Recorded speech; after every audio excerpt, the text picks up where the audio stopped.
이성을 구별하신 하나님, 이런 제목으로 하나님 말씀을 은혜로 붙잡는 시간 되길 바랍니다.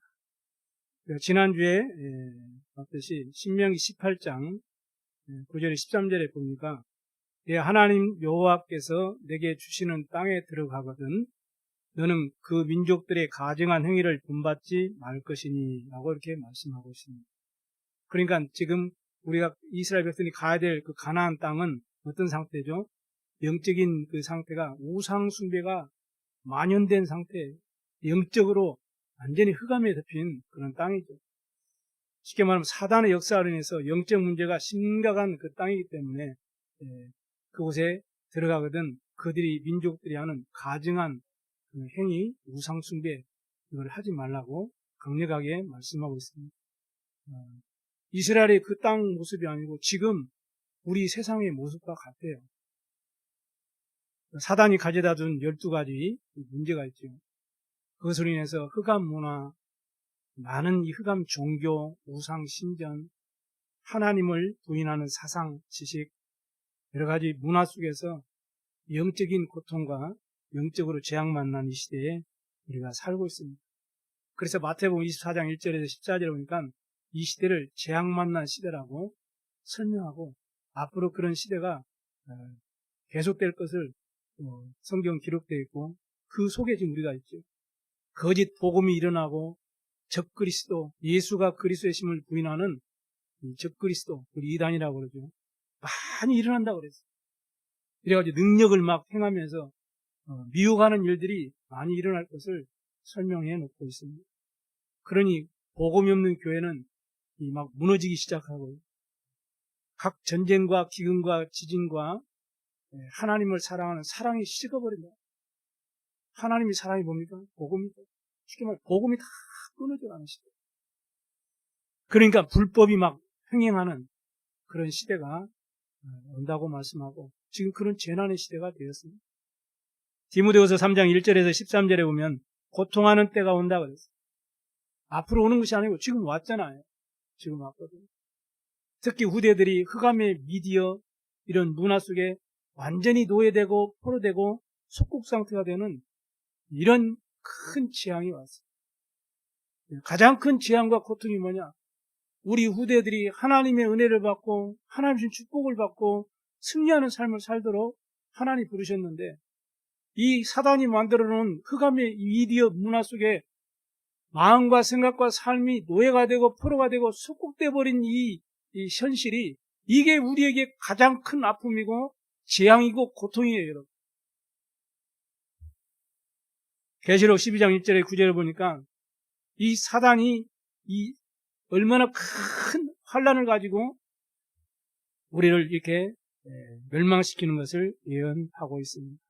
그래서 하나님께서 이 모든 재앙, 사단의 역사, 영적 고통과 이 환란에서 건지시려고 하나님이 그리스도를 보내신 것입니다. 다른 이로서는 구원을 받을 수 없는 천하 사람 중에 구원을 받을 만한 다른 이름을 우리에 주신 이 없습니다.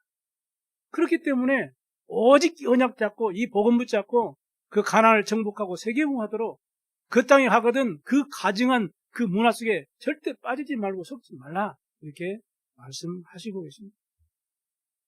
마태복음 24장 14절에 보니까 이 천국 복음이 모든 민족에게 증언되게 하여 전파되어야 하리니 온 세상에 전파되리니 그제야 끝이 오리라 이렇게 말씀합니다. 이 복음이 뭡니까? 로마서 1장 2절에 4절에 바울이 정확하게 밝히고 있어요. 뭐라고 말씀합니까? 이 복음은 하나님이 선지자들을 통해서 그의 아들에 관하여 성경에 미리 약속하신 것입니다. 어떻게 약속했습니까? 창세기 3장 15절 여자의 후손을 보낼 것이다. 창세기 6장 14절 방주 안에 들어오면 누구든지 다 산다. 출애굽기 3장 18절 피 언약 붙잡아라. 그런 모든 그 저주에서 죽음의 저주에서 해방받을 것이라고 말씀합니다. 어떠한 포로와 고통 속에 있어도 이사야 7장 14절 임마누엘 언약 붙잡으면 승리한다. 이거를 성경에 약속했어요. 그래서 그 아들의 관하에서는 육신으로는 다윗의 혈통에서 나셨다. 이 말이 뭔 말입니까? 예수님이 말씀하셨어요. 이 요한복음 사도 요한이 요한복음에도 그럴 때 말씀이 육신이 되어 천지를 창조하신 하나님, 말씀이신 하나님이 영으로 계신 하나님이 우리를 구원하시려고 육신을 입었다고 했어요. 말씀이 육신이 되어. 그래서 바울이 그걸 깨닫고 빌립보서 2장 6절에 근본 하나님과 본체시나 동등됨을 취할 것으로 여기지 아니하시고 자기를 비워 사람의 모습으로 죄의 종으로 이 땅에 오셨다고 봤어요. 그래서 성경의 영으로는 죽은 자들 가운데서 부활하사 능력으로 하나님의 아들로 선포되었으니 곧 우리 주 예수 그리스도십니다. 이렇게 정확하게 복음에 대해서 선포하고 있습니다. 그래서 예수 그리스도께서 만왕의 왕으로 이 땅에 오셔서 마귀의 일을 다 멸하신 줄로 믿습니다. 하나님이 아들이 나타나신 것이 마귀의 일을 멸하십니다. 성경에 기록된 하나님의 아들 예수 그리스도께서 참 제사장으로 오셔서 십자가의 보혈에 피 흘려 주심으로 생명의 성령의 법으로 죄와 사망의 법에서 우리를 다 해방시켜 주셨어요. 성경에 기록된 아들 예수 그리스도 그분이 길이요 진리요 생명으로 오셔서 나로 말미암지 않고는 아버지께 올 자가 없느니라 말씀하신 것처럼 참 선지자가 되셔서 하나님 만나는 길을 열으신 줄로 믿으시 바랍니다. 이게 하나님의 은혜라고 바울이 에베소 2장 8절에 고백하고 있습니다. 그 은혜로 말미암아 믿음으로 구원받았으니 이것이 너에게서 난 것이 아니요 하나님의 선물이라 이렇게 말했습니다. 우리가 선물 받으면 좋잖아요. 명절 때나 뭐 특별한 날, 기념일날 선물 받으면 얼마나 기쁘고 즐겁습니까? 그런데 하나님이 우리에게 주신 선물은 그 정도가 비교 대상이 안 돼요. 영원한 선물이에요. 그리스도를 우리에게 선물로 주십니다. 아멘. 이 가나안 땅에 가면은 그 어마어마한 이 우상 숭배가 만연해가지고 그 사단의 역사가 창궐한 그 땅이기 때문에 하나님께서 6군데 성읍을 도피성으로 구별하라고 말씀합니다. 그래서 이스라엘 백성 그 지파 중에 구별해가지고 그 성읍을 이렇게 만들고 하셨죠. 여호수아 20장 7절에서 8절에 보면 산지 이름과 그 성읍 이름이 정확하게 기록되어 있습니다. 요단 동편 쪽에 세 곳, 가나안에 세 곳 이렇게 해가지고 도피성을 만들어 놨어요. 이 도피성의 역할하는 것은 뭐예요? 오늘 성경에 기록되어 있죠.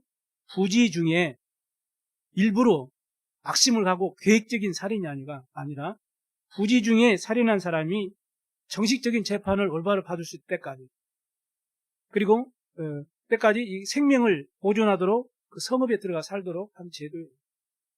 안전장치죠. 그리고 또 한 가지는 그 당시에 재직하고 있던 대제사장이 죽을 때까지는 그 성읍에 살도록 그리고 이제 죽고 나면 자기 성읍으로 자기 집으로 돌아가도록 이렇게 해서 생명을 보존케 하려 하심이라고 말씀합니다. 로마서 3장 23절에 보면 뭐라고 했죠? 모든 사람이 죄를 범했습니다.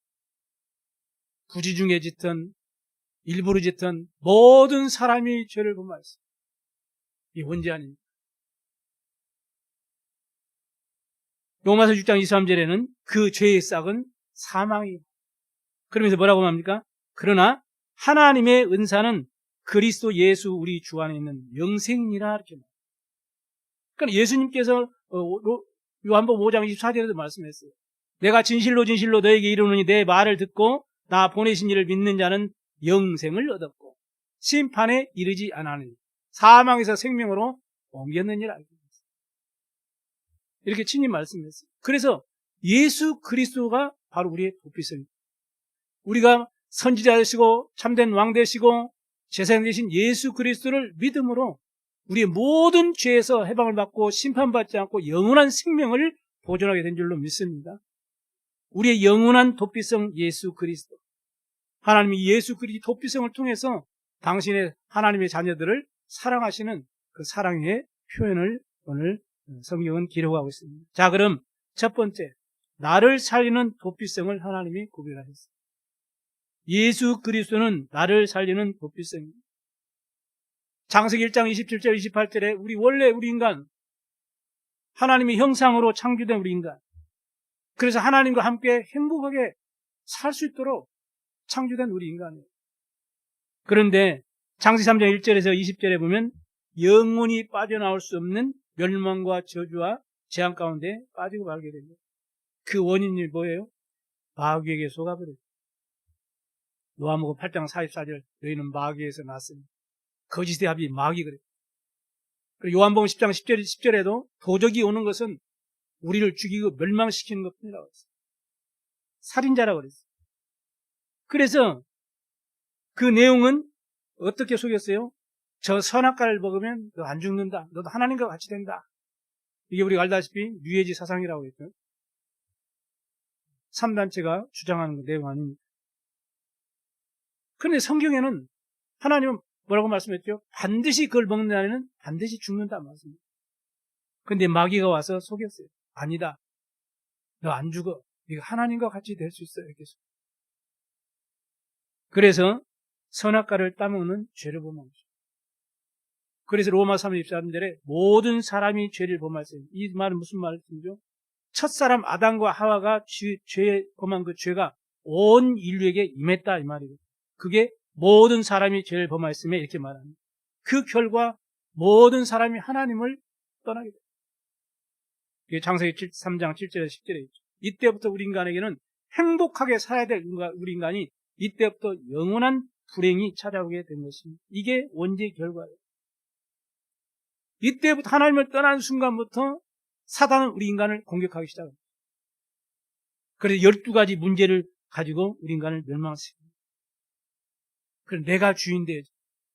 돈을 위해서, 성공을 위해서, 물질을 위해서 집착하고 내 명예를 위해서 집착하고 그걸 위해서 다른 사람을 죽이기도 하고 이렇게 우리 인간이 나 중심의 삶으로 집착된 삶을 살아요.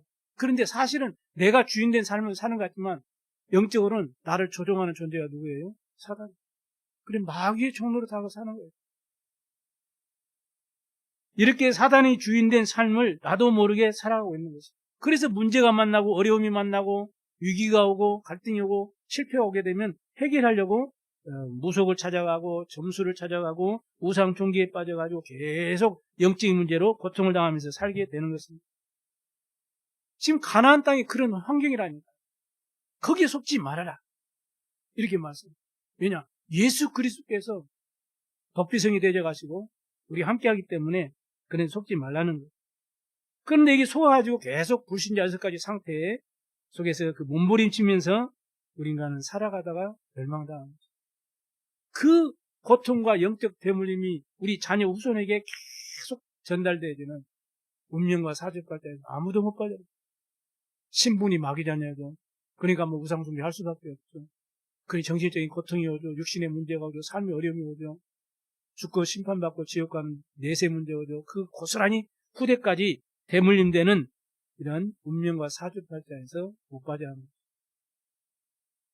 이걸 가르쳐서 바울이 뭐라고 말씀하냐면은 로마서 5장 8절에 우리가 아직 죄인 됐을 때 죄 가운데 있는 줄도 몰라요. 그때 그리스도께서 우리를 위하여 죽으심으로 하나님께서 우리에게 대한 자기 사랑을 확증하셨느니라 이렇게 말씀합니다. 원하지 않는 죄 가운데 빠져서 고통당하는 우리를 주님이 아셨어요. 이스라엘 사람들이 가나안 땅에 가가지고 부지 중에 사람을 죽이고 살해하는 죄 가운데 빠진 것처럼 우리가 부지 중에 우리가 원치 않는 죄 이 속에 빠졌어요. 여러분이 무슨 선악과를 따먹었습니까? 근데 왜 죄인이라고 그러죠? 아담과 하와의 그 죄가 전가됐다니까요. 저는 광산김씨 왕족입니다. 우리 자녀들도 마찬가지로 다 광산김씨예요. 내가 김씨인데 너희들이 알아서 선택해서 박씨가 되든 처씨가 되든 고씨가 되든 하라고 그런 법이 없잖아요. 그러니까 아담과 하와의 죄가 온 인류에 전가돼요. 부지 중에 우리도 죄인이에요, 사실. 그러니까 원하지 않는 죄 가운데 빠져서 우리도 멸망당하고 고통당하는데 답이 없어서 헤매는데 우리를 긍휼히 여기시고 불쌍히 여기셔서 하나님이 십자가의 대속의 피 흘려주심으로 절대 불가능한 우리 인생의 근본 문제, 원죄 이 문제에서 우리를 구원을 받게 하신 것입니다. 아멘. 이것을 하나님의 은혜라 이렇게 말합니다. 이 사실을 마음으로 믿어 의에 이르고 입으로 시인하여 구원에 이르느니라. 그래서 영접하는 자, 곧 그 이름 믿는 자들에게는 하나님의 자녀가 되는 권세를 주셨으니, 이렇게 성경은 우리에게 말씀합니다. 그걸 바울이 정확하게 깨닫고, 너희는 그 은혜에 은하여 믿음으로 말미암아 구원받았다. 이것이 우리 능력과 우리 수준과 우리 어떤 방법으로 얻어지는 것이 아니고 하나님의 은혜라, 하나님의 선물이라고 했어요. 주는 그리스도시요 살아계신 하나님의 아들이십니다. 베드로가 고백하니까 예수님께서 막 칭찬을 얼마나 하셨습니까? 그러면서 뭐라고 하셨어요? 이 일을 알게 한 이는 내 혈육이 아니요, 하늘에 계신 내 아버지시니라. 하나님의 은혜로 예수님이 그리스도이심을 믿으시게 된 거예요.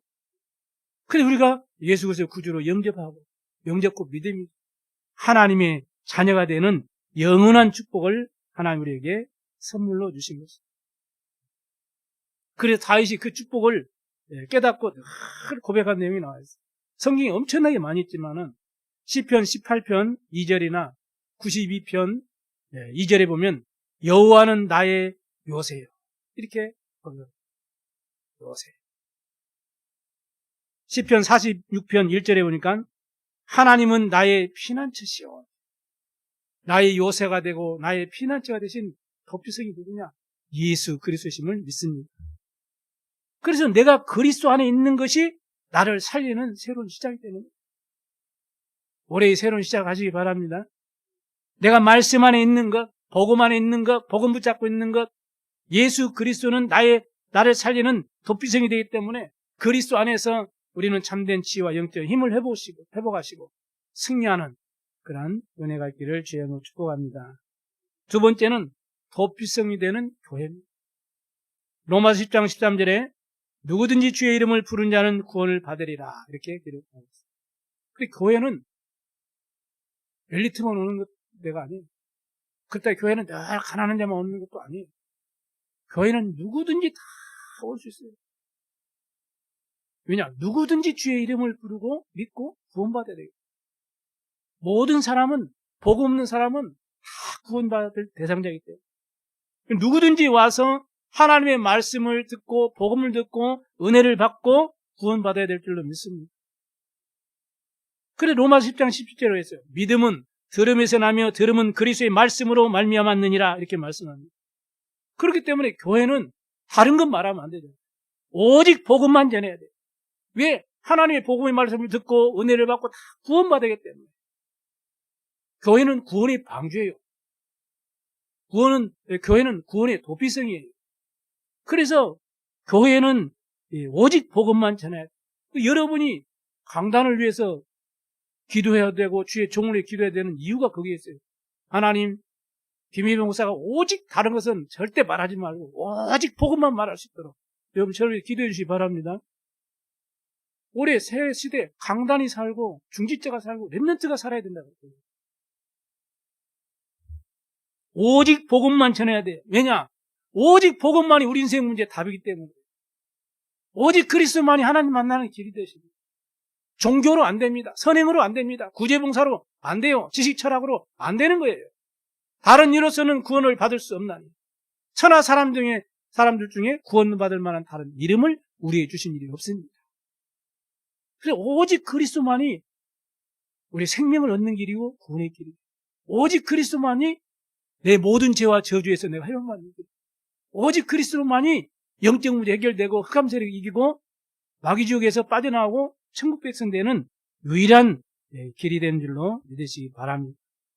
그래서 교회는 오직 십자가의 피, 오직 그리스도 복음만 전할 수 있도록 여러분이 교회를 놓고 기도하시기 바랍니다. 이게 교회를 살리는 새로운 시작이 되는 거예요. 신비주의 교회도 얼마나 많고 율법주의 교회도 얼마나 많고 세상 지식으로 가득 찬 교회들이 얼마나 많습니까? 그런 메시지 들으면 너무 좋아요. 그냥 내가 지식이 충만해지는 것 같고 그러거든요. 그런데 복음이 전해지지 않으면 그 영은 서서히 죽는 것입니다. 예수님께서 십자가에서 요한복음 19장 30절에 내가 다 이거 십자가의 피로써 우리 모든 문제 다 해결하셨습니다. 그리고 우리 참빛교회는 이 정읍도성을 살리는 도피성이 되시길 바랍니다. 그래서 이방인들이 다 올 수 있도록 지금 반민족 시대가 되었어요. 우리나라 이제 다민족 국가가 되어가고 있잖아요. 어느 저 경기도 지역에는 초등학교 학생 숫자가 외국인 아이들, GCK들이죠. 아이들이 우리 본국 아이들보다 훨씬 많아. 3분의 2나 더 많대. 그렇지 않으면 학교가 이 존속이 안 되기 때문에. 그래 다민족들, GCK들 이들에게 복음이 증거되어지는 것은 한 나라를 살리는 문이요 길이요. 2, 3, 7, 5천 종족을 살리는 문이요 길이 되는 거예요. 오늘 장로님 기도했지만은 진짜 우리가 이 정읍도성의 다민족을 가슴에 품어야 돼요. 그들이 와서 복음 들을 수 있도록. 언어가 잘 안 통합니까? 그래서 언어를 통번역할 수 있는 일꾼 제자를 보내달라고 그래서 하나님 앞에 간구하는 거예요. 이게 교회를 살리는 시작이 될 줄로 믿습니다. 하나님의 말씀을 우리가 잘 깨달으시고 기도 제목을 바르게 붙잡아요. 응답은 언제 시작됩니까? 깨달을 때부터 시작돼요. 아브라함이 깨달고 단을 쌓으니까 즉시 응답 받거든요. 교회 살리는 새로운 시작이 되기를 주의 이름으로 축복합니다. 이방이 기도의 뜰을 만들어야 돼요. 영적으로, 정신적으로, 마음으로, 생각으로 병든 자들이 얼마나 많습니까? 육신적으로도 병든 자들이 얼마나 많습니까? 이들이 복음과 말씀의 능력으로 정말로 치유받을 수 있는 쉼터가 되어지도록 기도하시 바랍니다. 하나님 이런 교회를 세워달라고 기도하시 바랍니다. 그리고 미래를 살릴 수 있는 우리 복음 가진 차세대 우리 렘넌트 지도자들이 세워지는 그런 성전이 되도록 아이들의 뜻.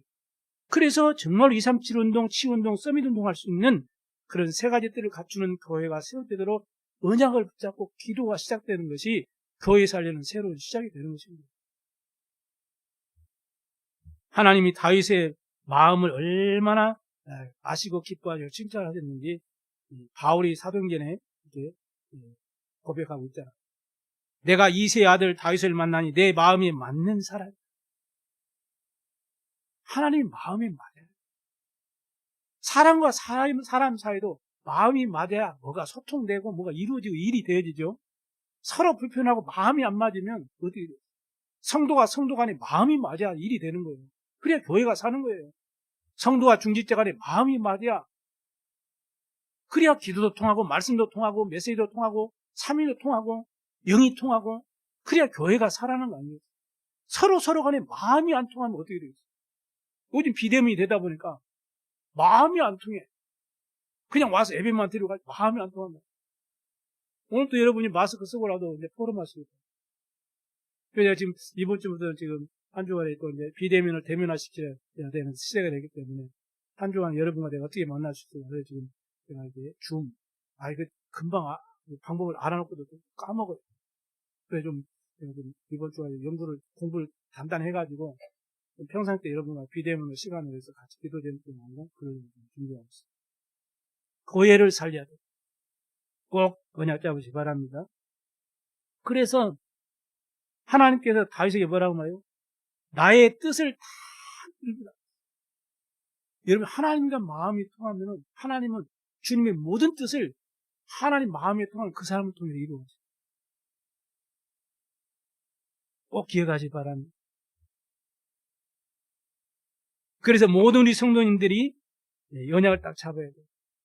그래서 하나님의 뜻을 이루기 위해서 다윗의 혈통으로 이스라엘 위하여 구주를 세우셨는데 그분이 바로 예수 그리스도라 이렇게 말합니다. 하나님의 뜻을 이루기 위해서 그 다윗을 통해서 그 후손으로 예수 그리스도를 보내서 예수 그리스도를 통해서 하나님의 모든 뜻을 이루십니다. 이 도피성이 되기를 위해서 기도하시 바랍니다. 그래서 모든 성도님들이 이 다윗의 믿음을 회복하셔서 언약을 다 붙잡고 교회를 위해서 기도로 한마음 되시기 바랍니다. 그 초대교회 보세요. 언약 잡고 핍박과 환난과 어려움과 위기 속에 있어도 마음을 가지고 전혀 기도에 힘쓰니라. 그러니까 바람물 같은 성령의 역사가 일어나니까 교회가 살아나는 것입니다. 시편 27편 4절에 보니까 얼마나 교회를 사랑하는지 다윗의 고백이 나와 있어요. 내가 여호와께 바라는 한 가지 일 그것을 구하리니 곧 내가 내 평생에 여호와 집에 살면서 여호와의 아름다움을 바라보며 그의 성전에서 사모하는 그것이라. 다윗의 마음 보십시오. 이게 언제 각인되었냐? 어릴 때 각인되었다. 우리 렘넌트 때 각인되었다. 하나님을 사랑하고 말씀을 사랑하고 복음을 사랑하고 하나님의 몸된 교회 성전을 사랑하는 그런 강단 중심, 교회 중심이 되기를 주의 이름으로 축복합니다. 시편 84편 1절에 4절에도 보니까 이렇게 기록하고 있어요. 만군의 여호와여 주의 장막이 어찌 그리 사랑스러운지요. 여러분 교회를 보면서 우리 교회 사랑스럽다, 아름답다, 감사하다 생각하십니까? 아니 우리 교회 왜 이렇게 작고 이렇게 불편하고 왜 이럴까? 그렇습니까? 다윗은 어떤 마음을 가지고 있었어요? 주의 장막이 어찌 그리 사랑스러운지요. 그래서 내 영혼이 여호와의 궁정을 사모하여 쇠약하며, 자기가 몸이 막 쇠약할 정도로, 그 정도로 주님의 성전을 사모했다고 해요. 그래 주의 집에 사는 자는 복이 있나니 그들이 항상 주를 찬양하리라. 이렇게 성전을 사모하는 다윗의 마음을 읽을 수 있는 구절이에요. 다윗의 평생 소원이 뭐였죠? 언약궤를 모실 성전을 세우였죠. 그러니 다윗의 평생의 마음 속에는 뭐가 각인되느냐? 언약궤였습니다. 다윗의 마음이 회복되길 바랍니다. 그래서 이 일을 놓고 우리가 정말로 도피성이는 교회를 위한 간절한 기도가 시작돼요. 하나님은 습관적인 기도, 형식적인 기도에는 응답하지 않습니다. 응답의 시작은 언제냐? 언약을 잡고 기도하는 시간. 오늘부터 이 축복이 회복되어서 교회를 살리는 새로운 시작이 되어지기를 주의 이름으로 축원드립니다. 세 번째는 현장을 살리는 도피성입니다. 현장에 필요한 도피성은 무엇일까요? 사람들이 살다 보면 이런 일 저런 일들이 많이 일어납니다. 어려움도 때로는 오게 되고요. 또 원치 않지만 위기도 오고 또 여러 가지 문제를 만나기도 하고 사람 간에 많은 또 이런저런 갈등 속에서 우리가 어려움을 당하기도 합니다. 특히 그 가운데 영적으로 정신적으로 내가 육신적인 고통을 겪고 있으면은 어떤 사람들의 주위의 사람의 권유를 받고 아니면 또 스스로 찾아가는 것이 있어요. 그게 바로 철학과 점집, 무속인입니다. 그래서 구슬하기도 하고 점을 치기도 해서 자기 마음의 위안을 삼고 살아가요. 아니면 또 하나의 종교를 섬겨가지고 그게 좀 깊이 들어가서 좀 뭔가 좀 평안을 얻으려고 이렇게 사람은 나름대로의 답을 찾으려고 방황하고 있어요. 그러나 이건 사실은요, 세상 사람들이 몰라고 불신자들 몰라서 그러지 사단이 가져다 주는 망하는 방법이에요. 본인들이 모를 뿐입니다. 그래서 우상숭배에 집착하는 사람들이 얼마나 많아요. 어떤 사람밖에 요 옆에 보면서 찍어놓는 점에 막 완전히 집착해가지고 어디 점집까지 뭐가 뜨고 저거 좀 뭐가 뜨고 그래 화장실에 들어가니까 이 보고 있는데 핸드폰으로 밖에도 없는지 알고 막 어디 점집 가봐라 여기 가면 종이해 뭐 하고 있어 빨리 가봐 이렇게 듣고 있다가 나왔는데 사람들이요 인생에 답이 없으니까 그 점에 완전히 집착하고 있거든요. 참 안타깝죠. 이런 사람들에게 복음으로 답을 주고 살리고 치유할 수 있는 도피성이 반드시 필요해요. 그래서 저와 여러분이 현장 살리는 도피성 응답 해보시기 바랍니다. 내 개인적으로 만나거나 때로는 초청해가지고 당신의 문제의 근본이 어디서부터 출발하는지 알리고 거기에 대한 해답 대신 그리스도를 증거해서 살리는 전도 현장 이게 필요해요. 그게 바로 다락.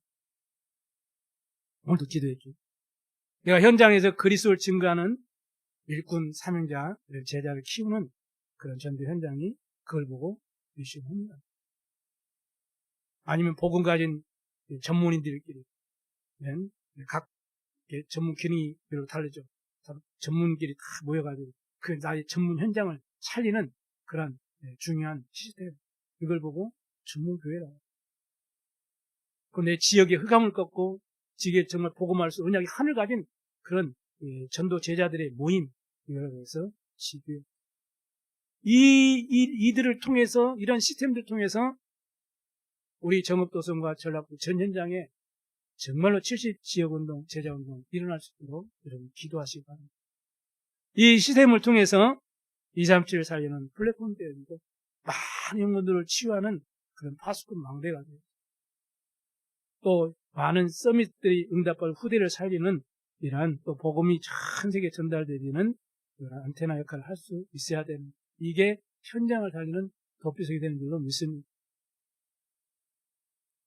그래서 여러분의 기능과 우리 학생들의 학업과 업이 중요해요. 왜냐? 그 업은 내 평생의 현장을 회복할 수 있는 중요한 전문성이 되거든요. 그게 나의 전문,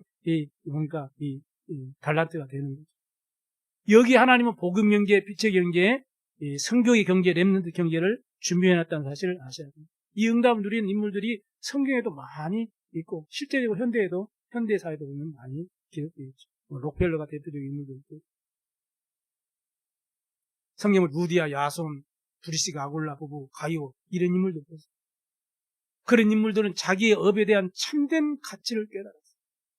그리고 인생의 목적과 방향이 분명했다는 거예요. 그러니까 생을 거는 거예요.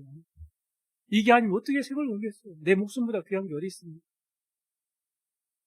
근데 이들은 내 목숨보다 귀한 것이 복음이라는 것을 깨달았기 때문에 그게 생을 거는 거예요. 하나님은 거기에 하는 모든 경계를 가지고 오신 것이죠. 하나님이 이들을 사용하셔서 세계복음을 하신 것입니다. 더 정확히 말하면 하나님이 절대 목표에 귀하게 쓰신 거예요. 여러분 이런 축복받게 되길 바랍니다. 그래서 현장을 살리는 도피성, 현장 살리는 새로운 시작이 되시기를 주님의 이름으로 축복합니다. 여러분의 기능과 달란트, 업이 지역복음화, 세계복음화, 렘넌트 운동, 아리티 운동에 귀하게 쓰임받아야 돼요. 이게 우리 인생의 응답이고 우리 인생의 축복이 되는 것입니다. 승리하시기를 주의 이름으로 축원합니다. 결론을 마칩니다. 우리는 구별된 도피성의 응답을 누려야 됩니다. 이러한 새 일을 행하실 하나님 언약을 굳게 붙잡아야 돼요. 그래 70 현장, 70 제자 운동을 통해서 도피성의 응답이 회복되도록 기도하셔야 돼요. 어떻게 하면 됩니까? 오늘도 여러분이요 전도 대상자 명단을 작성해요. 일단 작성하라니까요. 하고 작은 시작을 해요. 뭡니까? 그 대상 놓고 기도하는 시간. 기도는 할 수 있잖아요, 여러분. 가서 내가 복음 전할 수는 없고 전도 자료 전달할 수는 없어도 여러분 대상 놓고 기도는 할 수 있잖아요. 그 작은 시작을 할 수 있잖아요. 이걸 시작하시기 바랍니다. 왜냐? 사도행전 13장 48절에 영생 주시기로 작정된 자는 다 믿기 때문에 그래요. 꼭 이 믿으시기 바랍니다. 그 말은 무슨 말이냐면 전도는 내가 하는 게 아니라는 거예요.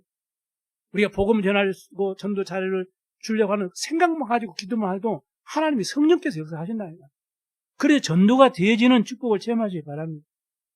사도행전 16장 15절에 보니까 전도하려고 기도처가 있는가요? 찾다가 그 강가에 있는 그 여인들에게 복음을 전했는데 맨 입에 노는 입에 복음 전했는데 하나님께서 무대의 마음을 여셨어요. 우리가 문을 여는 게 아니잖아요. 우리가 말 잘해가지고 그 사람 막 꼬드겨가지고 오는 게 아니에요. 하나님이 그 마음을 여신 거예요. 그래서 영생 주시로 작정되면 다 믿게 돼 있어요. 여러분 대충 말해도 다 믿게 돼 있어요. 그래서 하나님이 하시는 일이기 때문에. 그렇다면 우리는 뭐 해야 돼요? 대상자를 놓고 그 영혼 구원을 놓고 우리의 간절한 기도는 필요합니다. 아멘? 기도는 할 수 있잖아요. 믿지 않는데 가족을 위해 기도는 할 수 있잖아요. 믿지 않는데 좋은 친구를 놓고 기도는 할 수 있잖아요.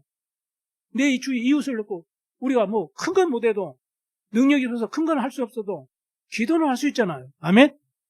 기도합시다. 하나님 기도하는 사람 축복하시고 기뻐하신다니까. 정말 그렇다니까요. 그러기 왜냐? 영혼 구원은 하나님의 소원입니다. 여기에 내 업의 방향, 내 삶의 방향, 내 시간표의 방향을 맞추면 하나님의 정확한 시간표 속에 응답하실 줄로 믿습니다.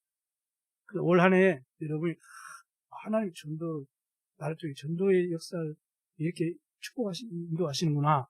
이걸 체험하는 귀한 시간표가 되길 바랍니다. 진짜 한번 제대로 체험하면요, 여러분의 생각이 딱 바뀝니다. 여러분 인생이 바뀌게 돼 있어요.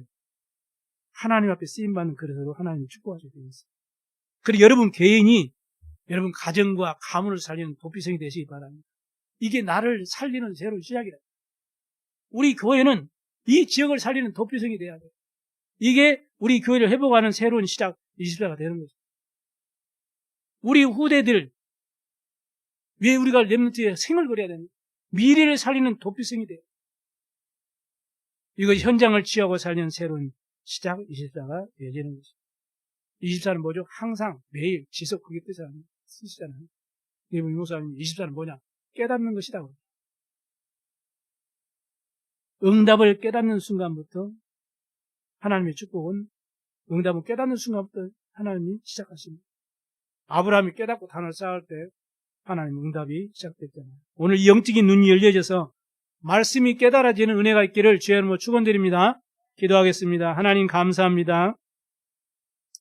오늘 도피성을 구별하신 하나님께서 우리 성도들을, 우리 렘넌트들을, 우리 교회를 정말로 지역과 민족과 세계복음을 살릴 도피성으로 구별하신 하나님 감사를 드립니다. 이 도피성을 통해서 하나님 올 한해 행하실 새로운 일을 우리가 기대하면서 소망을 가지고 이 말씀이 각인 편집 설계되어지도록 주님이 축복하여 주시옵소서. 감사드리며 우리 구주 예수 그리스도의 이름으로 기도드리옵나이다. 아멘. 497장 찬양하시면서 하나님